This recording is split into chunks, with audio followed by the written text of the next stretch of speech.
नहीं कही गई।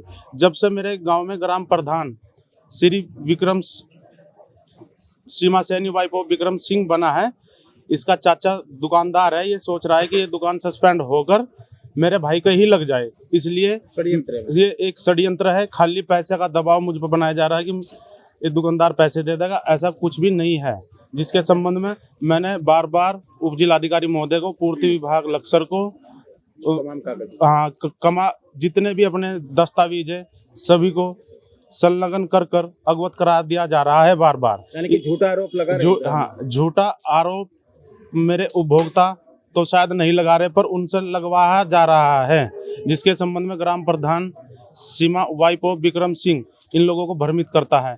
ये लोग इतने अच्छे विचारों के हैं, इन्हें अपनी विचारों को मजदूरों से ही नहीं फुर्सत मिलती, कहाँ तहसील के चक्कर बेचारे काट रहे हैं।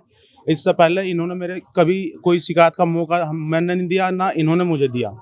तो बस यही एक षड्यंत्र के तहत से मुझे परेशान करा जा रहा है। उपभोक्ता की इसमें कोई मैं गलती नहीं कहूँगा, जिससे कि सब षड्यंत्र के पीछे ग्राम प्रधान का हाथ है। डीलर के खिलाफ एक शिकायत थी और शिकायत लंबे समय चल रही है, लेकिन इस पर कोई पुख्ता कार्रवाई आज तक नहीं हो पाई। इस प्रकरण में तीसरी चौथी बार एसडीएम साहब से मुलाकात करी गई है। इसी मामले में एक बार इंस्पेक्टर साहब द्वारा डीएसओ साहब को एक रिपोर्ट भी दी गई थी, जिसके तहत ये दिया गया था कि प्रशासनिक समिति द्वारा बीडीओ द्वारा जांच कराई जा और उसके अगेंस्ट इसमें आगे कार्रवाई हो। लेकिन वो रिपोर्ट डीएसओ साहब से नहीं पहुंची। डीएसओ साहब ने पता नहीं किन मुद्दों को देखते हुए दोबारा जांच कराने के ऑर्डर हेड आरओ साहब को भेज दिए और उसमें भी कोई खास कार्रवाई के आसार नज़र नहीं आ रहे। इस प्रकरण में हमने आज एसडीएम साहब से बात करी। बात करने के बाद हमने तो आज बोल दिया है कि इस तरीके से दुर्व्यवहार और घटतोली और राशन में देना परेशान करना सीधरू का मामला है। अमरीश कुमार डीलर है। ये है कि 6 महीने से ये प्रकरण चल रहा है कि राशन डीलर द्वारा घटतोली गांव सीधरू का ये घटतोली का प्रकरण है। लोगों को डरा धमका करके उनको पूरा राशन वितरण नहीं कर रहा है।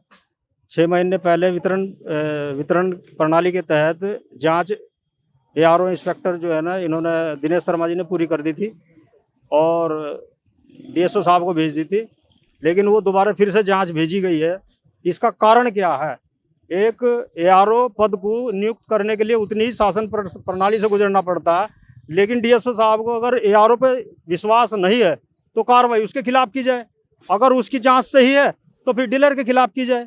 बस दो बात है यही। एसडीएम साहब ने कहा है कि अभी देखो आश्वासन तो सभी देते हैं, लेकिन कार्रवाई जब धरातल पर उतरेगी तब देखा जाएगा।